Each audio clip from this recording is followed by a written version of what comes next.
I have a pair of Natchez crepe myrtles. They have just put on foliage when we got frost a couple of weeks ago. All the foliage died. Will the foliage on my crepe myrtles come back after frost, or are the plants dead? Thanks, and this is from Rick. So will the foliage on my crepe myrtles actually come back after the frost? It should come back, yeah. Okay. And you can tell if your plant dead or not. You get you a little knife or something and scrape on there and move some of that bark down and just see how it's still green. But the foliage should come back because they normally come on new wood anyway, still put out some new growth. Okay. Oh yeah, definitely. Yeah, the reserves of carbohydrates for the crepe myrtle are just beginning to come out, so I think there's plenty of reserves in there for it to come and flush out again. Right, and it should be leafing out now. Yeah. Yeah, mine at home are leafing out pretty good. But yeah, we've had, you know, a couple of instances of frost. Yeah. You know, in this area.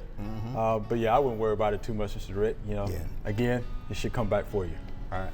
Good, durable trees. Hope you enjoyed the video. We would love to get more questions from you. So be sure to leave us some comments.